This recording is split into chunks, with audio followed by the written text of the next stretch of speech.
It's morning, 5:45. The alarm clock by my bed is still silent, but I'm already awake. After 75, sleep becomes intermittent, light as a feather in the wind. I'm not complaining though. Early risings allow me to savor the quiet before the world outside the windows begins to bustle. I take a deep breath, listening to the creaks of my old house in Sandy Springs. It's almost as old as I am. When Harold and I first moved here, the house seemed huge to us. Now that I live alone, it seems just right. Not too big to feel lost, but big enough to feel like I own my space. Grunting, I climb out from under the blanket. My feet find the soft slippers given by my granddaughter Emma last Christmas, the only gift I received from my son's family last year. I throw on a robe and go into the kitchen. The coffee maker, my faithful friend, is already flashing green. I programmed it from the evening before. As the coffee drips into the cup, I look out the window at the quiet street. My name is Jean Tanner. I'm 78 years old, and I've worked most of my life as an accountant for River Edge Construction. 15 years ago, I was widowed. Harold left so suddenly that sometimes I still catch myself thinking I need to buy his favorite kind of coffee, or that he's about to walk through the door. The heart attack didn't give us a chance to say goodbye. With the first sip of coffee, I look at the bills spread out on the kitchen table. The pension is enough, but it's tight. Good thing the house is almost paid off, just a few mortgage payments left. Harold insisted on a 30-year term, and now I'm grateful for his foresight. True, property taxes are rising every year, eating up more and more of my modest budget. The phone makes a short trill message. I know who it's from before I even pick up the phone. Doug, my only son, only texts on 2 occasions, when he needs urgent help with the kids or when unexpected expenses arise. Mom, Thelma and I need to be at an important meeting tomorrow at 6. Can you pick the kids up from school and babysit until 8? I sigh. Not, good morning, how are you doing? Not sorry about the early hour. Just a direct request, more like a demand. And of course, no mention of compensating me for my time or thanking me for my help. But I reply anyway. Okay, I'll be at the school at 3:30. In return, I get a terse okay, without even a thank you. This relationship with Doug didn't happen all at once. He was once a sweet boy with an open smile and an inquisitive gaze. But as the years went by, a wall grew between us with each passing year. Maybe I worked too hard when he was a teenager. Maybe I should have paid more attention to his problems. Or did things change when he met Thelma? I'm not sure. All I know is that now I'm a convenient ATM and a free babysitter. Doug works as an insurance adjuster for a big company. He makes good money, especially since Thelma also works as a receptionist at a dental clinic. But they're always short. There's a new car, necessarily an SUV, although they never go beyond the paved roads. Then the renovation of the house, then a private school for Emma and Josh, and every time they need money, they think of me. I finish my coffee and go to get dressed. At 10, I have a meeting with my neighbor Barbara. We go to the supermarket together every Tuesday. Barbara is the only person I can have a frank conversation with. She too is a widow, and she too suffers from the neglect of her children. Only unlike me, her children are all over the country and only occasionally call to check on their health. Jean, have you seen the new specials at Kroger? Barbara meets me at her gate waving a flyer. 20% off all frozen foods. Good morning, Barb. No, I haven't seen it. The mail must be late again. We're walking to the bus stop. I sold my car a long time ago after I drove into my neighbor's mailbox 2 years ago. My eyesight isn't what it used to be, and neither is my reaction time. Public transportation doesn't run very often in Sandy Springs, but Barbara and I have no hurry. How are the kids? She asks as we take a seat on the half-empty bus. The usual. Tomorrow I have to spend the rest of the evening with the grandkids again. Did they give you any advance warning this time? If you count a message at 6 in the morning as a warning, Barbara shakes her head. You know, sometimes I think we're lucky our kids grew up before the age of cell phones. Imagine, they'd text us at all hours of the day and night. Mom, I'm running late. Mom, give me money. Mom, I'm not coming to dinner. All in lieu of a phone call instead of hearing our voice and at least pretending they cared how we felt. I nod. There's truth in Barbara's words. Technology has made communication easier but not deeper. How's your arthritis? I change the subject. I'd rather you didn't ask. Barbara wrinkles her nose. Dr. Pinsky says I need surgery, but insurance only covers part of it, and I don't have enough in my pension to cover it. There it is, our usual retirement conversation: health, money, ungrateful children. Sometimes I think Barbara and I have become caricatures of older women. But then I remind myself that it's just life, just the way it is. At the supermarket, we split up.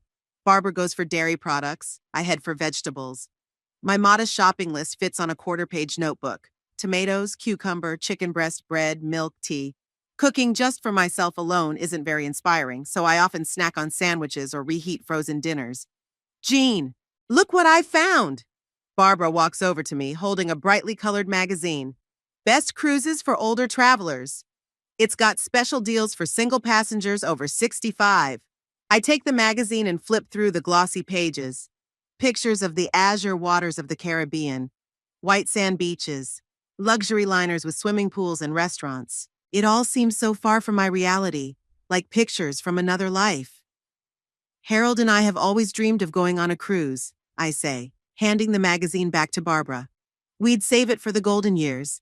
And then he died, and somehow we didn't have time to travel. Why don't you go now? Barbara's not backing down. You have savings, I know. You said yourself you were saving for a rainy day. Yeah, but no buts, Jean Tanner. Barbara firmly hands me the magazine back.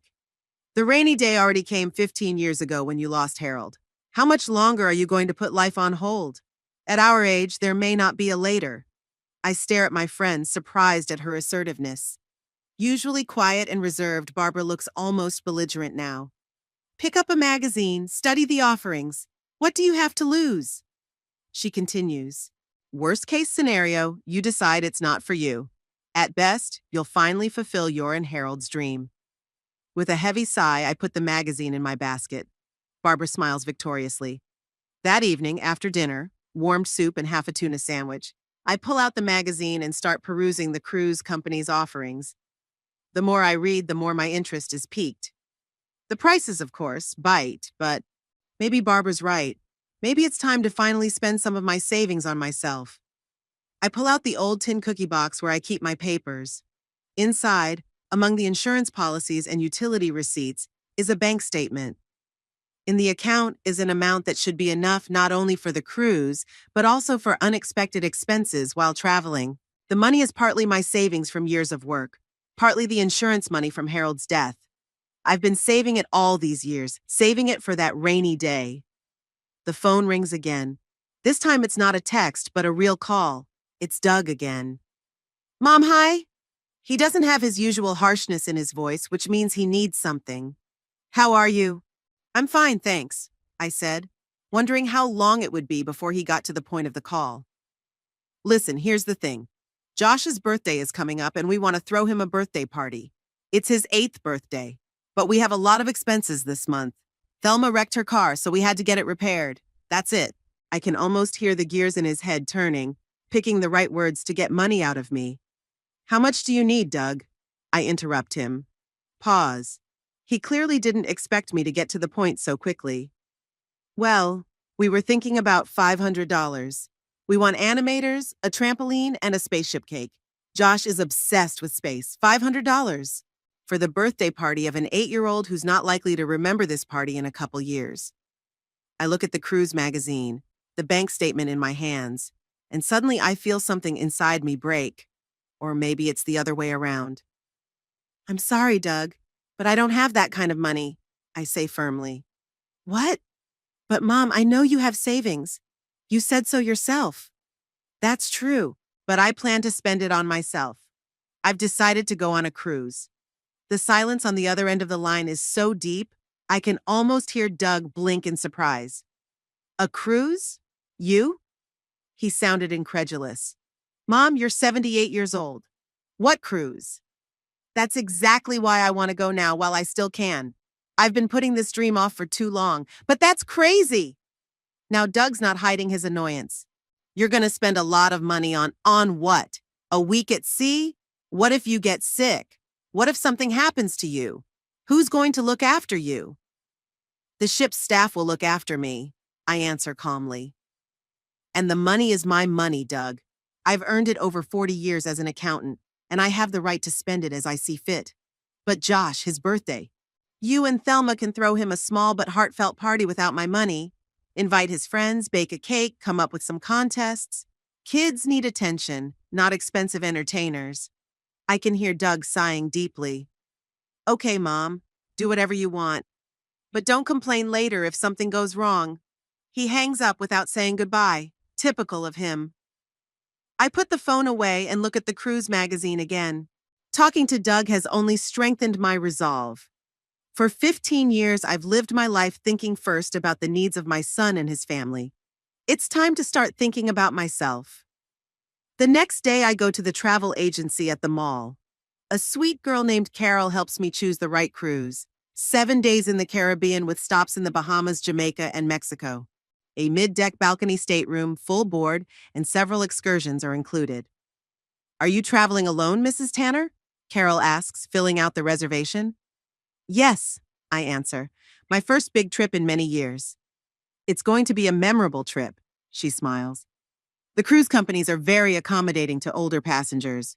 There will be special activities organized for you on board, and the staff is always ready to help. I sign the documents and make a deposit. The cruise is scheduled for the end of May, 2 months from now. Plenty of time to get ready and maybe lose a little weight for a beach vacation. Walking out of the agency with a folder of documents in hand, I feel a strange excitement, almost euphoric. For the first time in many years, I have done something significant solely for myself. And this feeling is unusual, but pleasant. I sit down on a bench in the mall to catch my breath and dial Barbara's number. Barb, I did it. I booked the cruise. Jean, she exclaims, I'm so happy for you. Where are you going? The Caribbean. 7 days in May. A cabin with a balcony, can you imagine? Oh, it's going to be amazing. I'm so proud of you, my friend. You deserve this trip. We talk for a few more minutes, discussing the details of the trip and what I'll need to buy. Barbara suggests we go shopping together for a new swimsuit and summer clothes. I agree, although the thought of trying on swimsuits at my age is a little intimidating. In the evening, I sit in my living room looking through brochures about the cruise. My cat Oscar is nestled next to me, purring his evening song. It's already dark outside my window, and in the silence of the house, I can only hear the ticking of the clock and the purring of the cat. Suddenly, a strange feeling comes over me, a mixture of joy and a slight sadness. It's a shame Harold can't share this journey with me. He would have enjoyed the cruise. He always loved the sea, although he rarely visited the coast due to his constant busyness at work. We planned so many things for retirement, but never had time to make our dreams a reality. It's okay, darling, I whisper as if Harold might hear me. I'll go for both of us, and I'll look out to sea from the cabin balcony every morning, just like we dreamed. Oscar lifts his head and blinks as if he knows what I'm talking about. I stroke his soft fur and smile. There's a new adventure ahead, the first in years, and I'm ready for it despite all my fears and doubts. A week has passed since the day I booked the cruise at the travel agency. Every morning I woke up with a pleasant excitement in my chest. For the first time in years, I had a goal, something to look forward to. I even started watching my diet more closely and went out for a half-hour walk every day to get in shape for the trip. On Tuesday, when I returned from my walk, I found a letter from a travel agent. Upon opening the envelope, I read that I needed to create a personal account on the cruise company's website to confirm my reservations and select excursions. In order to save paper and care for the environment, all further operations were to be conducted via the internet. I had a computer, an old laptop given to me by Doug 3 years ago when he bought himself a new one. But I didn't know much about the internet. I used it mostly for reading the news and occasionally for video calls with my grandchildren on holidays. Creating accounts, passwords, personal accounts, all this caused me a slight panic. After an hour of agony and 3 failed attempts, I still made it through. The personal account was created and I was able to access my booking. The screen displayed the details of my cruise. Caribbean Dream, 7 nights, departing May 23rd from Miami. Balcony stateroom on deck 8, number 812. I stared at the ship's schematic, trying to imagine walking the decks, dining in the restaurants, watching the sunsets from the balcony of my cabin. The thought that soon I would see the same turquoise waters and white beaches that I had only seen in photos so far filled me with a kind of childlike excitement. The system offered to make full payment now to get a 5% discount. I hesitated. The amount was not small, but the discount was also significant. In the end, I decided to consult with Barbara and postponed the final decision until tomorrow. In the evening, I got a call from Thelma, which in itself was unusual. Usually all communication was through Doug or through messages. "Jean, hello." Her voice sounded unnaturally cheerful. "How are you doing?" "I'm fine, thank you, Thelma," I replied warily. "Did something happen?" "Oh no, nothing like that. I just wanted to see how you were doing. Doug said you were planning some kind of trip?" "Oh, that's it. They were more interested in my spending than my health or my well-being." "Yes, I've booked a cruise to the Caribbean," I replied discreetly. "A cruise!" Thelma exclaimed with feigned admiration. "How exciting! And when are you going?" "At the end of May, for a week." "And you're going alone? Aren't you afraid?" There was a condescending tone in her voice that I knew so well. Thelma always spoke to me a little condescendingly, as if I were not her husband's mother, but a capricious child to be controlled. "No, I'm not," I answered firmly. "The ship will be full of staff and other passengers. It's a very safe vacation for the elderly." "Of course it is," Thelma agreed hastily. "It's just, Doug and I are a little worried. After all, you're not young anymore. What if something happens?" I'm holding back my irritation. "I'll be fine, Thelma, but thanks for your concern." "How much does a cruise like this cost, if it's no secret?" she asked casually. Now we're getting to the bottom of the call. "Quite expensive," I answered evasively, "but I'd been saving for a trip like this for a long time." "I see," Thelma said. "Well, I hope you have a good time. Emma misses you a lot, by the way. Why don't you come and visit us this weekend?" This sudden change of subject was such an obvious manipulation that I could barely contain my laughter. If Emma really missed me, she could call herself. She'd had a phone since she was 10.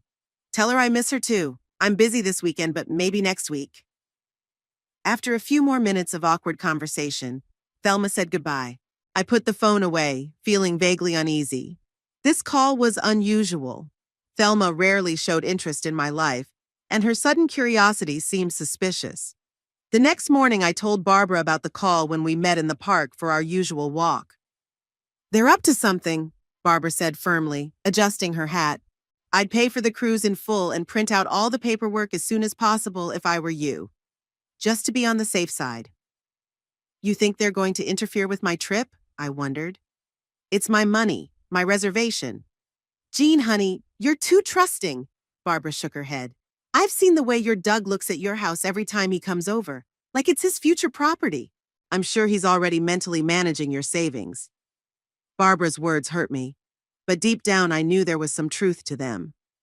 Doug had hinted several times in recent years that I should consider moving to a nursing home, where professionals would take care of you, Mom. And each time after these conversations, he would casually ask who the house was in his name and if I had a will. When I got home, I decided to take Barbara's advice and finalize the cruise payment. I turned on my computer, logged into my personal account on the cruise company's website, and was about to enter my credit card information when the phone rang. It was Doug. "Mom, hi!" His voice sounded unusually cheerful. "What are you doing?" "Just going to pay for the cruise," I answered honestly. "Oh, that's great. Listen, that's what I wanted to talk to you about. Did you know that I have a friend, Pete, who works for a travel agency?" "No, I didn't know that," I answered cautiously. Yeah, we play golf sometimes. Anyway, I told him about your cruise, and he says he can get you a bigger discount than the standard 5%, maybe as much as 15%. I frowned. Why the sudden concern? "Thanks, Doug, but I've already arranged everything through the travel agency." "Mom, you don't understand," he said, a familiar note of impatience in his voice. 15% is a serious savings. You can use that money to take additional excursions or upgrade your cabin to a mini suite. Something about his insistence made me even more wary. "I appreciate your concern, but I think I'll stick with what I've got." "Fine, suit yourself." His tone turned cooler. "Just trying to help." After a brief pause, he asked casually, "Have you registered on the cruise company's website yet? Created a personal account and everything?" "Yes, I figured it out yesterday," I replied, wondering how he knew such details. Great! Again, that playfully cheerful tone. Listen, and let me help you with the choice of excursions. I know a little about the Caribbean. I've been there on a business trip a couple times. I can tell you what's worth seeing. Thanks, but I haven't gotten to the tour selection yet. I have to pay the balance of the cruise first. Oh, I see. Well, when you're ready, let me know. Oh, by the way, you know how the internet can be a little slow, right? Maybe I should come over to your place and help you with all this. Computers are such a pain in the ass for your generation. Now I'm finally convinced something's wrong.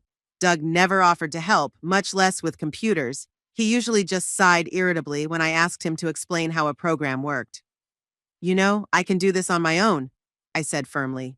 If there are any problems, I'll ask the travel agency for help. Whatever you say, his voice was cold again. I just wanted to help my own mother. After that conversation, I felt even more uncomfortable. Something was definitely wrong. Doug had never taken such an interest in my affairs unless he had something to gain from it. I decided to pay the balance of the cruise fee immediately. I entered my credit card information, confirmed the payment, and breathed a sigh of relief when a successful transaction message appeared on the screen. The cruise was now fully paid for, and no one could cancel the reservation. Just in case, I printed out the booking and payment confirmation and saved copies on a flash drive that I hid in the jewelry box, a place Doug would never look. 2 days after payment, I received an envelope in the mail with tickets, luggage tags, and a booklet about the ship. As I looked at the glossy pages with images of luxurious decks, pools, and restaurants, I could feel the excitement building. This is really happening. I'm really going on a cruise. That evening, as I was getting ready for bed, the doorbell rang. Doug was standing on the doorstep, which was unusual. He rarely dropped by unannounced, especially at this late hour. Doug? Is something wrong? I tensed involuntarily, expecting bad news. It's nothing, Mom. He smiled and squeezed past me into the hallway. I was just in the neighborhood. Thought I'd stop by. Thelma said you got the cruise tickets? How did Thelma know about the tickets? I didn't tell her anything. Yeah, they came today, I answered cautiously. That's great. Can I see them? I'd always been curious about what cruise tickets looked like. I hesitated. Something in his demeanor seemed unnatural, contrived. They're in the bedroom, on the nightstand. Wait here, I'll get them. Come on, Mom, I'll get it. Doug was on his way to the stairs leading up to the second floor. I'm going to see how you live here. I haven't been upstairs in a while. Before I could object, he was on his way up the stairs. I followed him, feeling a growing uneasiness. In the bedroom, Doug immediately noticed the envelope with the cruise company logo on it. Aha, here they are. He grabbed the envelope before I could say anything. Let's see. He pulled out the tickets and started studying them like it was the most interesting reading of his life. Wow, Deck 8, a cabin with a balcony. You didn't skimp, Mom. I've dreamed of this trip for a long time, I said, trying to hide my annoyance. And it's my money, Doug. Sure, he continued to study the papers. Oh, look, there's a spa treatment included, and dinner at a special restaurant on the last night. It's awesome. I silently watched him going through the papers, looking at the brochures, reading the terms and conditions. Something in his behavior made me uneasy, but I couldn't pinpoint what it was. You know, Mom, he said suddenly, not lifting his eyes from the papers. I've been thinking, you'd be lonely in the cabin alone, wouldn't you? And if you get sick, who's going to help you? There are medical personnel on the ship, I answered dryly. And I'm perfectly capable of calling for help if I need it. Yeah, but still, Doug finally looked up at me. Maybe you should take a companion with you. Like me? I almost laughed at the audacity of it. Doug, this cruise has been a dream of mine for years. I want to enjoy it alone, without having to adjust to someone else's schedule or preferences. I understand, he nodded with feigned sympathy. But think about it. By the way, where's your passport? You'll need it for the cruise.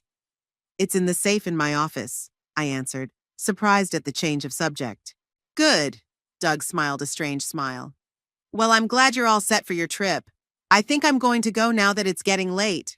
He put all the papers back into the envelope and handed it to me. I took the envelope, feeling inexplicably relieved that I had the tickets again. Thanks for stopping by, I said as I walked him to the door. You're welcome, Mom. Good night. When the door closed behind Doug, I leaned against the wall, trying to comprehend what had just happened. His sudden visit, his strange questions, his unusual interest in the details of my trip. It didn't fit into the usual pattern of our relationship. I went back to the bedroom and opened the envelope again to see if everything was in place. Going through the papers, I suddenly noticed that one of the tickets looked different than I remembered. Looking closer, I was horrified to find that the name on it was not Gene Tanner, but Douglas Tanner. With trembling hands, I checked the second ticket. It had the name Thelma Tanner on it. My heart raced. What's going on? How could this be possible? I rushed to my computer and struggled to turn it on with my naughty fingers. Going to the cruise company's website, I tried to log into my personal account, but the system gave me an error. Invalid password. I tried again, carefully entering each character. Again, the error.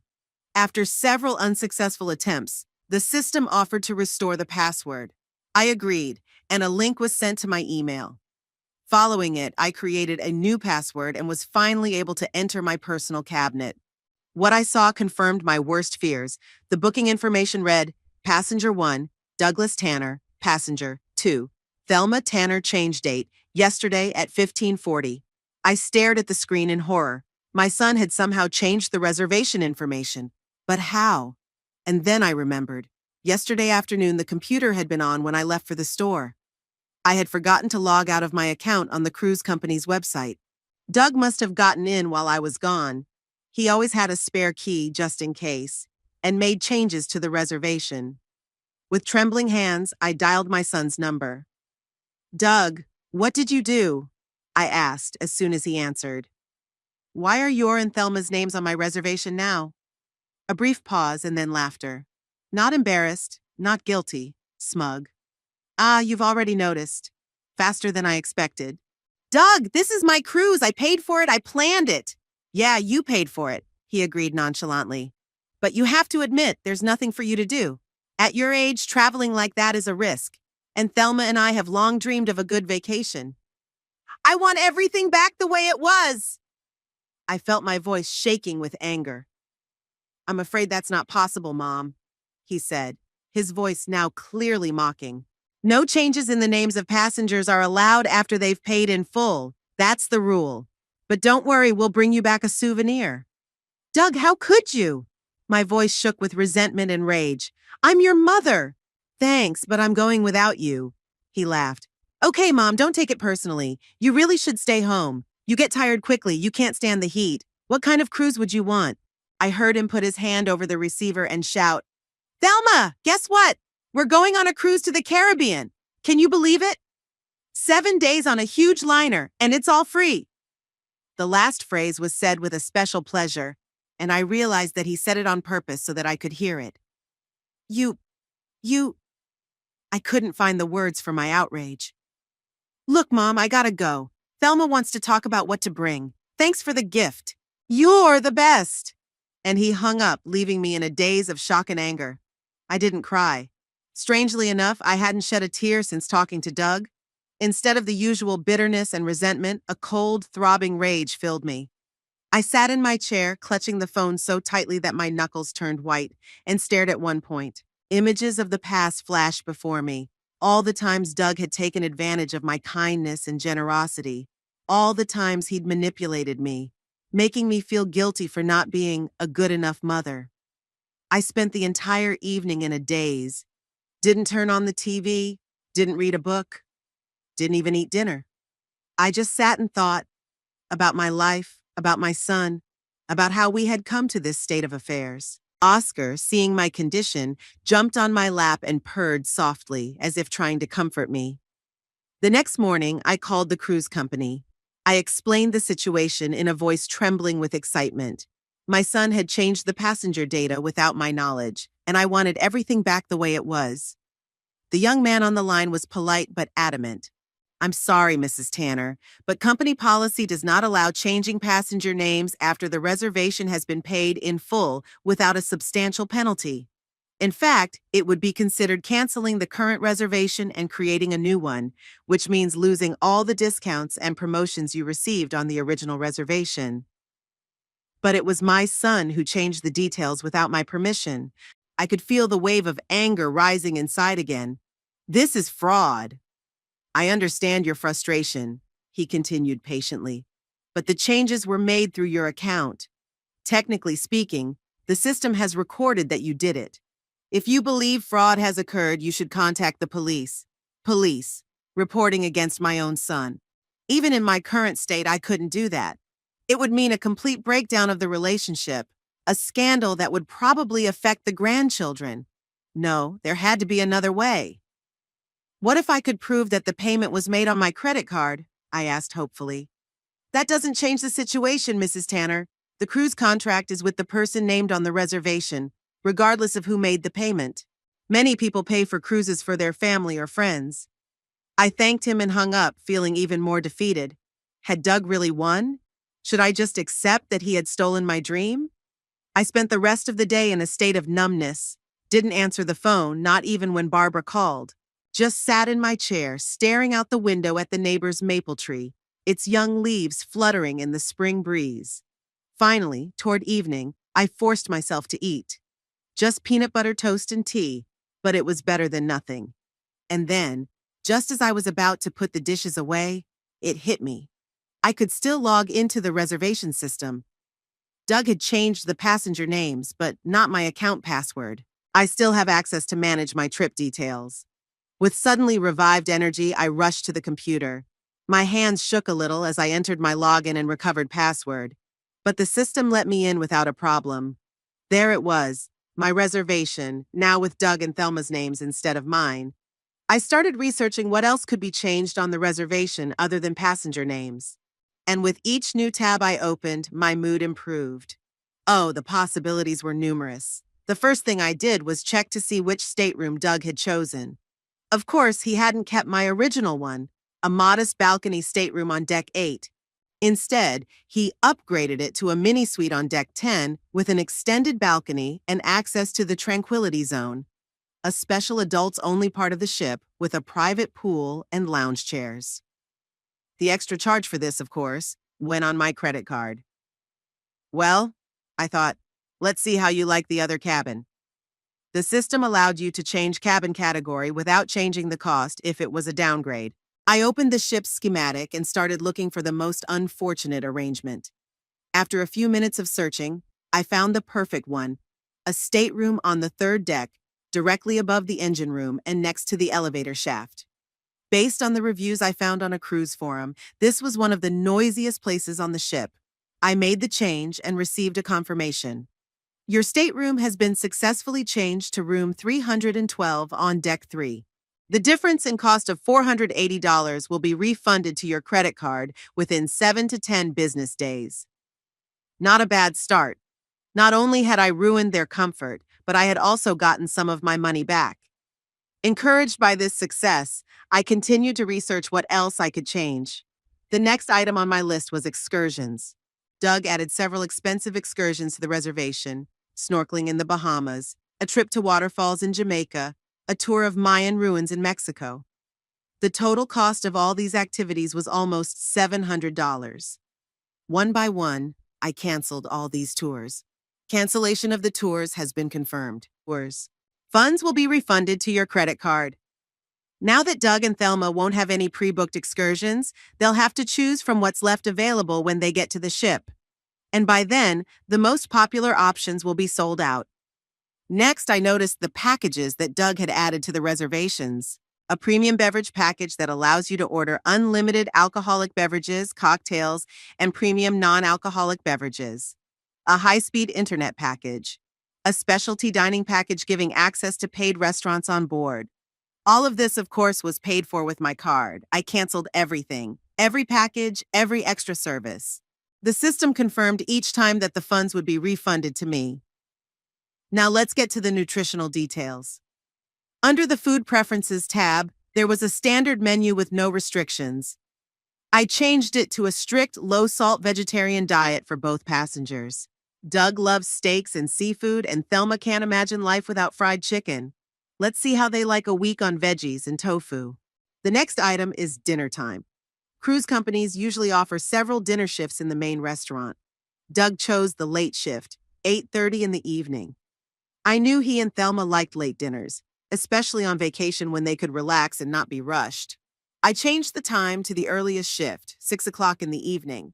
Now they would have to cut short their afternoon vacation or return early from shore excursions to make it in time for dinner. Then I turned my attention to the Special Request tab. Here, passengers could specify any special wishes or needs, from extra pillows to organizing holidays on board. And then a brilliant idea struck me. I wrote, "Passengers Douglas and Thelma Tanner are celebrating 25 years together, silver wedding anniversary, on this cruise. Please arrange a special surprise for them during the captain's formal dinner. Douglas is very shy, but will be touched by the public congratulations." I knew that cruise companies like to celebrate passengers' special occasions, birthdays, anniversaries, honeymoons. It usually involves a public congratulations from the captain or cruise director, a special cake, and a song sung by the waitstaff. Doug hated being the center of attention, especially in unfamiliar surroundings, and Thelma would probably wonder why he said they'd been married 25 years when in fact their marriage had only lasted 8. I was pleased to send the request and received an automated response. "Your request has been accepted. Our customer service team will contact you with more details." Well, have them contact me. I'll be happy to clarify the details of this celebration. After that, I poked around the system some more, trying to find additional ways to screw up their trip. Alas, there was nothing else of substance that could be changed. But I had already done enough. To summarize, I mentally listed all my improvements to their cruise: noisy lower deck cabin instead of a suite, no pre-booked excursions, no drink packages, internet or specialty restaurants, strict vegetarian diet, early dinner instead of late dinner, public silver wedding celebration during the formal dinner, plus a refund of almost $1,200 to my credit, on my credit card. Not bad for a start, but I wanted more. I wanted Doug and Thelma to remember this cruise forever, like I would remember their betrayal. Just ruining part of the experience for them didn't seem enough. I needed something else, something that would touch them more deeply. The next day, I called Barbara and told her everything that had happened. She was outraged to the core. "How insolent!" she exclaimed. "Jean, you should sue him. It's pure theft." "I know, but, he's my son, Barb. Anyway, I don't want to take legal action against my own child." "Then what are you going to do?" I told her about my manipulation of the reservation. Barbara laughed. "Jean Tanner, I never realized you had such a conniving nature lurking inside you. Proud of you, my friend." "Thank you, but I don't think it's enough. I want them to remember this cruise for the rest of their lives." Barbara thought for a moment. "You know, my daughter Melissa has a friend who works for a cruise company. Not the same one as your cruise, but maybe she can offer some advice." "That would be wonderful." I felt a surge of hope. "I'll call her today. We'll see what she has to say." That evening, Barbara called back. "Jean, I talked to Lucy, Melissa's friend. She's been working in customer service at the cruise company for 5 years, and she has some ideas." I braced myself to listen, feeling a spark of anticipation ignite inside me. "First," Barbara began, "you could send an email to the cruise company on Doug's behalf, telling them that he's allergic to sunscreen and needs special lotions. They'll make a note in the system, and the staff will have to ask him every day if his sensitive skin is okay." I smiled. Doug had always been obsessed with his image, and constant reminders of his problem skin would get on his nerves. She also suggested booking special lectures or workshops on board for them. For example, a class on dancing for older couples or how to deal with intimacy problems after 50. "But Doug is only 42 and Thelma is 39, I pointed out. "They're clearly not the target audience for such events." "That's just it. Imagine their faces when they show up at registration and they're told, 'Oh, Mr. and Mrs. Tanner, we've reserved seats for you at the Sexuality in the Golden Age seminar this afternoon at 2 o'clock. I couldn't help but laugh. That would be really humiliating for them. "And the last idea from Lucy is the most insidious," Barbara continued. "You could leave a comment in the system that Doug and Thelma are very interested in buying a timeshare or shares in the cruise company. Then they might be invited to a presentation to potential investors, which Lucy said could last for hours and could be extremely intrusive." All of these ideas sounded tempting, but required action beyond what I could do through the standard booking interface. I needed to contact the cruise company directly. Barbara, could your Lucy advise me on the best way to send such requests so they don't look suspicious? She said the best way is to write to the official customer service email, and preferably use the same email listed on the reservation. You have access to Doug's email, right? No, unfortunately. But my email is on the reservation. Doug apparently didn't feel the need to change it. Then use it. Just come up with a plausible explanation as to why you, a woman, are writing on Doug's behalf. I thought about it for a moment. I could say that I'm his assistant and I'm helping with the travel arrangements. That's a great idea. After talking to Barbara, I sat down at my computer and opened my email. I created a new email addressed to the cruise company's customer service department. Good afternoon. My name is Joan Perkins and I am Mr. Douglas Tanner's personal assistant. Reservation number XT56749. Mr. Tanner has asked me to contact you with several questions regarding his upcoming cruise. First, Mr. Tanner and his wife are extremely interested in investment opportunities with your company. Mr. Tanner has requested to know if there are presentations on board for potential investors, and if so, to enroll them in all available sessions. Second, Mr. Tanner suffers from a rare form of photodermatitis, allergy to sunscreen. He requires special lotions, which he will bring with him. He requested that staff be notified so that he can be reminded regularly to update his protection, especially while on the outdoor decks. Third, Mr. and Mrs. Tanner would like to attend all available educational seminars on board, especially related to staying healthy and active in older age. Mr. Tanner is particularly interested in topics related to maintaining intimate relationships after 50. I would be grateful to acknowledge receipt of this information and mark their reservations accordingly. Sincerely, Joan Perkins, assistant to Mr. D. Tanner. I reread the letter several times, made minor edits, and finally hit send. My heart was pounding like I was doing something extremely risky, but at the same time, I felt a strange satisfaction. For the first time in years, I was fighting back, not just accepting whatever life threw at me. 2 hours later, I received a reply. Dear Ms. Perkins, thank you for your application. We have made all the requested notations on Mr. and Mrs. Tanner's reservation. Regarding their interest in investing, there are indeed information sessions on board for potential investors. We have made reservations for them for 3 presentations on different days of the cruise. Regarding Mr. Tanner's photodermatitis, this information has been relayed to the ship's medical staff. A note has also been made to deck staff to remind Mr. Tanner to protect himself on a regular basis. Regarding educational seminars, we have signed up Mr. and Mrs. Tanner for the following sessions. Joint Health After 60, Day 2, 10 a.m. Sexuality in the Golden Age, Day 4, 2 p.m. How to Avoid Falls on Board for Older Passengers, Day 5, 11 a.m. If you have any further questions, feel free to get in touch. Sincerely, Maria Rodriguez, Customer Service. I leaned back in my chair, feeling satisfied and slightly anxious at the same time. What had I done? This revenge was petty, unworthy of an adult.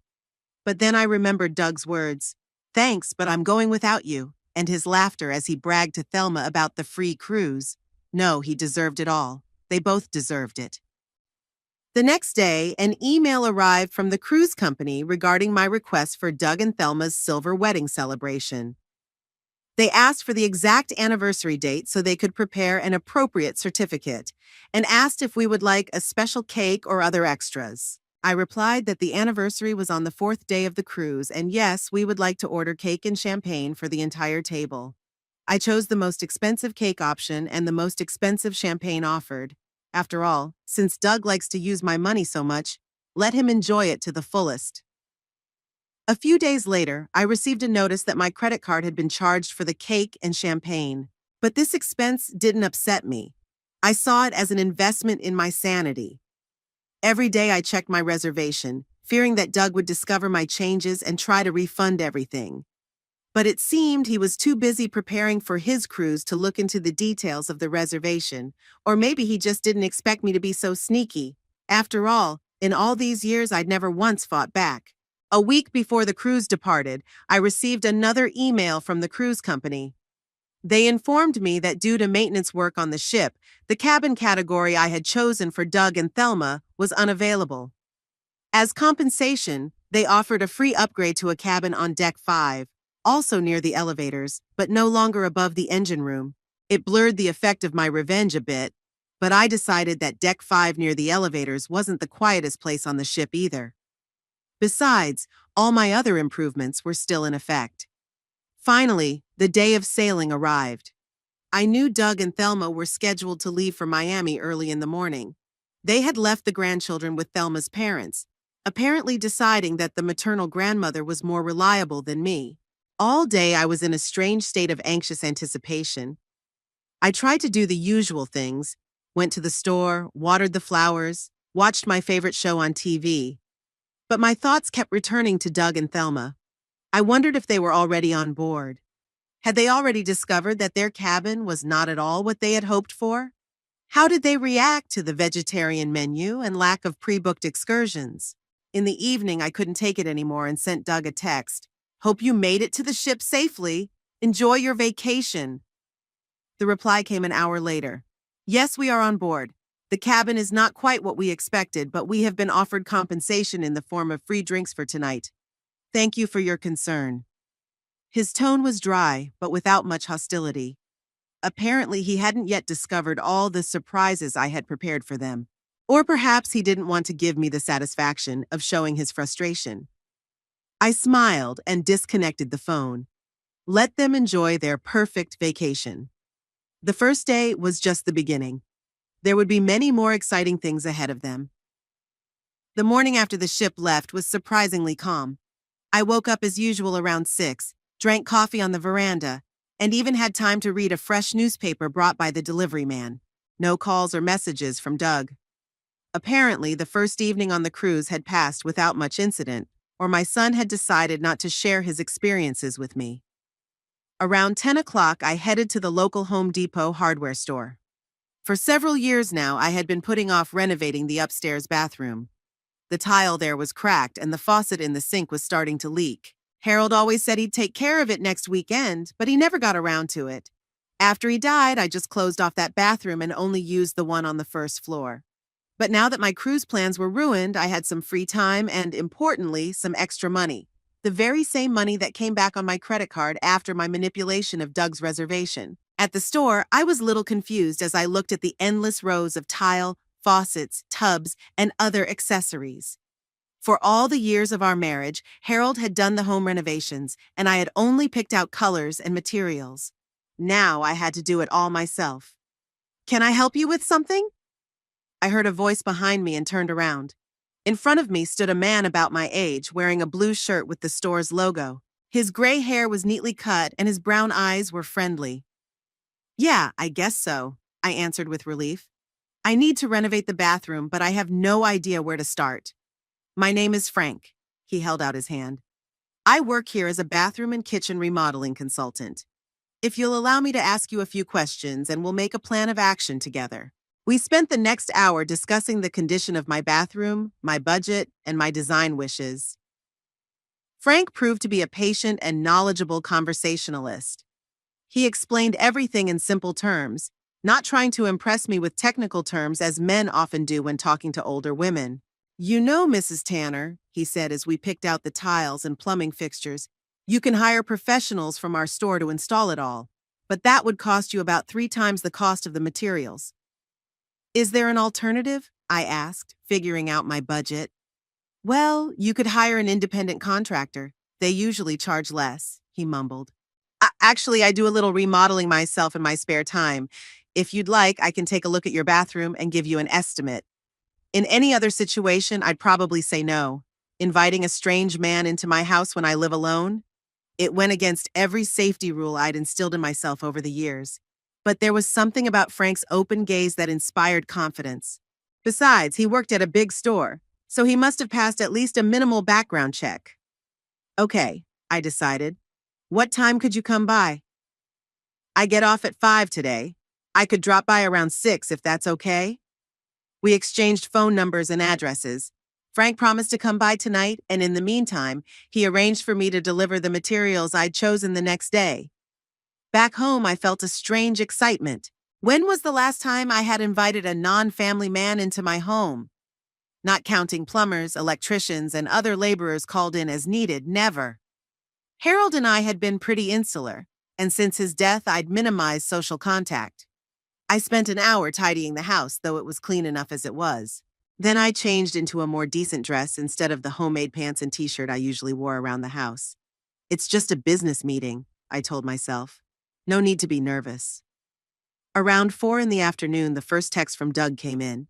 I was just dusting off the bookshelves when my phone beeped, alerting me to a new text. Mom, what the hell is going on with our reservation? They gave us a vegetarian menu? Vegetarian! You know how much I hate that grass. What's going on? I felt my lips involuntarily stretch into a smile. So the first surprise had already been discovered. I decided not to answer right away. Let him suffer. 15 minutes later, another message came.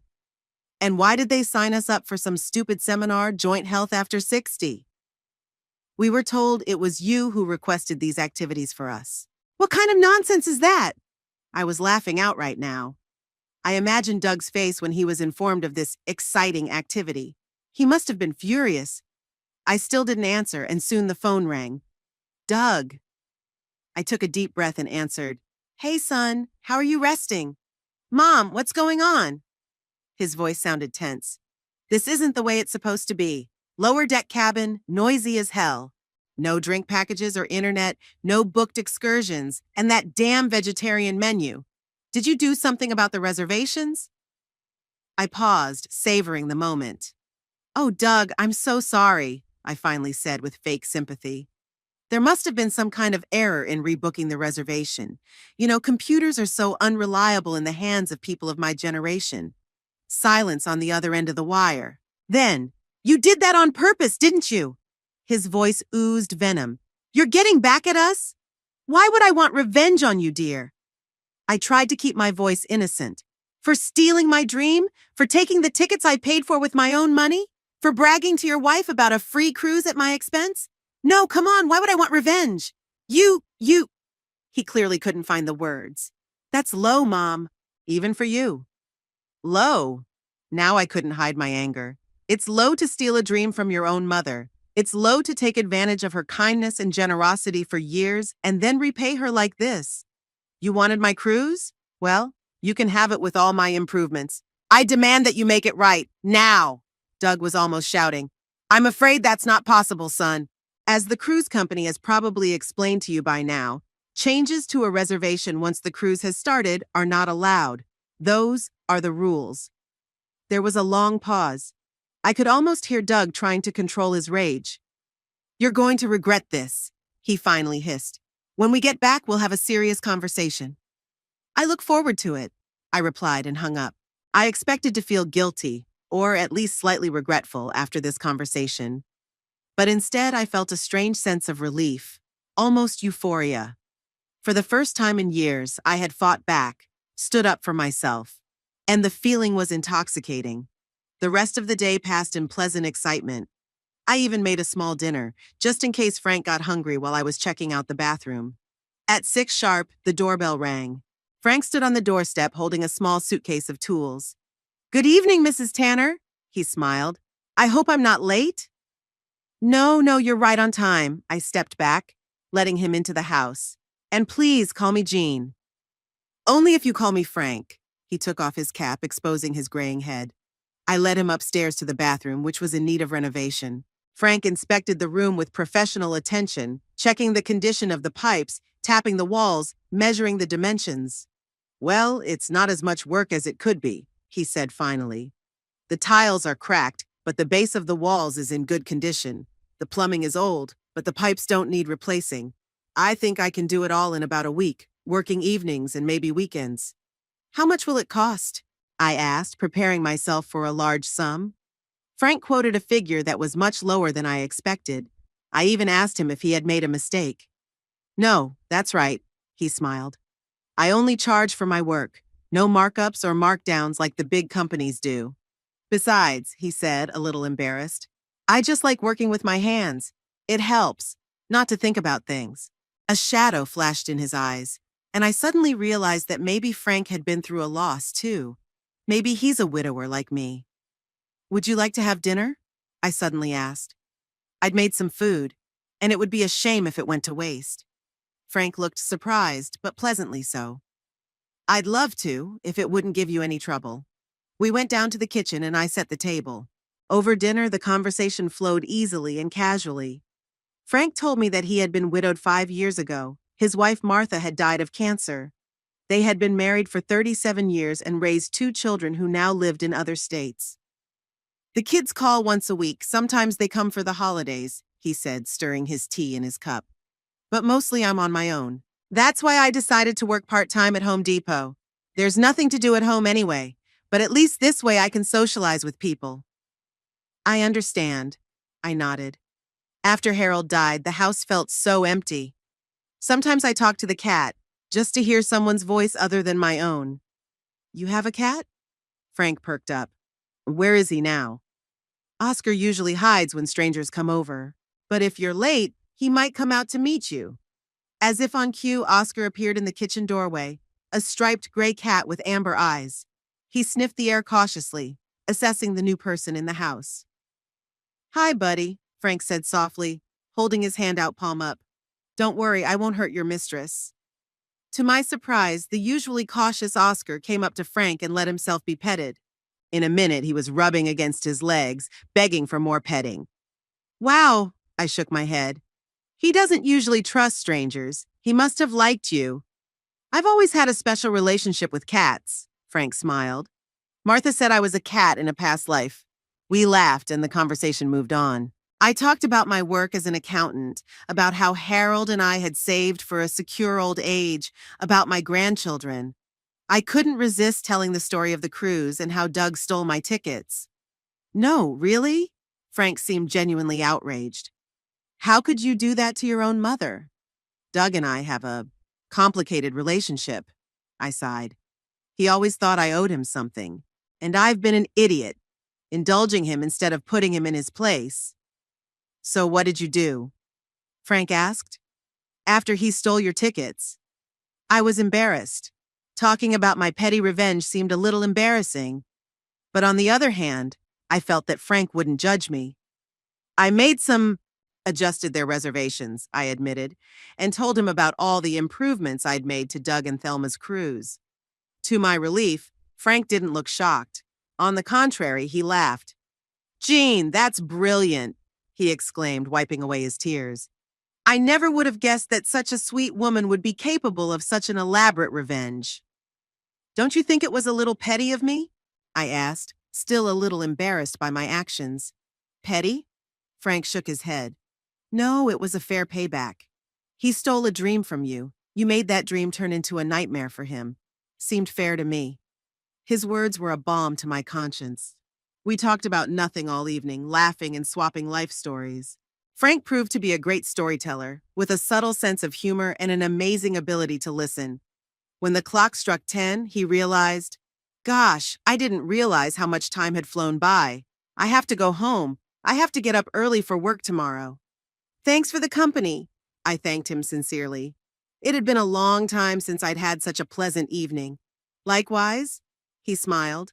I'll start on your bathroom tomorrow night if that's okay. The materials should be delivered in the afternoon. Sure, I'll be waiting. I walked Frank to the door and returned to the kitchen, clearing the table. It felt light and peaceful in a way I hadn't in a long time. It was nice to spend an evening in the company of someone who was really listening, not just waiting for his turn to talk. The week flew by unnoticed. The bathroom on the second floor had been transformed beyond recognition. New tiles of soft blue color, a modern shower cabin instead of the old bathtub, gleaming chrome faucets. All this created a feeling of freshness and comfort. Frank finished the job on time as promised, although he stayed late a few times and we had dinner together. Each day I grew more accustomed to his presence in the house. He was neat, never left a mess behind, and always asked my opinion before making any repair decisions. And our evening conversations became something of a ritual I looked forward to all day. The rare messages from Doug were short and angry. He complained about the noisy cabin, the intrusive staff constantly asking about his sensitive skin, The endless investor presentations that he and Thelma had somehow been signed up for all days of the cruise. But the highlight was the announcement of the silver wedding. Mom, this is out of line. They called us to the captain's dinner and put on a whole show congratulating us on 25 years of marriage. In front of all the passengers. Thelma's furious. She thinks I set it all up to make her look older. And when we tried to explain that we'd only been married 8 years, they didn't believe us. They said the reservation clearly said silver wedding. It's war, Mom. War! I couldn't contain my laughter as I read this message. I pictured Doug and Thelma's faces red with anger and embarrassment as the entire restaurant applauded their long and happy marriage, especially Thelma, who had always been obsessed with her looks and age. The thought that the entire ship now considered her a woman who had been married for at least 25 years must have infuriated her. On the last day before Doug and Thelma returned, I told Frank all the details of my revenge. We sat on the veranda, sipping tea and watching the sun slip toward sunset. So what now? Frank asked after laughing off the silver wedding story. They're coming back tomorrow, right? Yeah, their plane lands at 2 in the afternoon, I sighed. I'm sure they'll come here to tell me what they think. Are you dreading this meeting? I wondered. In the past, I would certainly have been afraid. Doug's anger, his accusations, Thelma's scornful look, all of it usually made me feel small and guilty. But now... No, I answered firmly. I'm not afraid. For the first time in a long time, I feel like I did the right thing. They stole my dream, and I repaid them in kind. That's fair. Frank nodded approvingly. That's the spirit. Keep it up when they come. I'll do my best, I smiled. Thanks for listening to all my stories, and for the bathroom too, of course. You're welcome. He looked at me warmly. You know, Jean, this week has been special for me. Since Martha's death, I've rarely spent time in anyone's company but my coworkers, and you're so easy and pleasant to talk to. I felt a blush flood my cheeks. At my 78th, like a girl, really. It was a pleasure, too, I admitted. I don't know what I'm going to do in the evenings now that the renovations are finished. Well, Frank hesitated. We could keep seeing each other. Not for the renovation, but just like that. Maybe go out, a movie or a restaurant. He looked so cute in his embarrassment that I couldn't help but smile. I'd love to, I replied, and the tension I hadn't even realized I'd had let go of both of us. We agreed to call the next day after Doug and Thelma's visit. Frank offered his moral support, but I declined. This was my battle, and I had to handle it on my own. On Sunday, at exactly 3 o'clock in the afternoon, the doorbell rang. I took a deep breath, fixed my hair, and went to open it. Doug and Thelma were there, both looking like they'd just swallowed a lemon. Hello, Mom, Doug hissed, walking past me into the hallway without even waiting for an invitation. Thelma followed, giving me a cold nod. Good afternoon. I closed the door and turned to them. How was the cruise? Thelma made a sound like an angry cat snorting. Doug, on the other hand, just stared at me with a hard stare. How was the cruise? He repeated with a venomous tone. Really, Mom? You're still asking? Well, I thought you'd have something to tell me, I shrugged, keeping my composure. Come into the living room. Would you like some tea? No, we don't want tea. Thelma finally burst into tears. We want an explanation. This has been the worst vacation of our lives. I went into the living room and sat down in my favorite chair, gesturing for them to sit on the couch across from me. They remained standing, glaring at me with indignant looks. I'd say I'm sorry, but that wouldn't be true, I said calmly. I did make some adjustments to your reservation. Adjustments? Doug was almost shouting. You've made our vacation a living hell. A stateroom above the engine room where you could hear every sneeze. A vegetarian diet, you know how much I hate that weed. Stupid seminars for old people, and that's not all. A silver wedding, Thelma cut in, her cheeks flaming with indignation. Everyone on the ship now thinks I'm 20 years older. 20 years, Jean! How could you? I watched their angry tirades in silence, feeling strangely calm. In the past, such a confrontation would have made me cringe, looking for ways to reconcile, apologizing even though it wasn't my fault. But not now. Well, I said when they'd exhausted themselves a bit, now you know what it's like to have someone ruin what you were counting on. I've been dreaming about this cruise, saved up the money, I planned it, and you just stole it from me.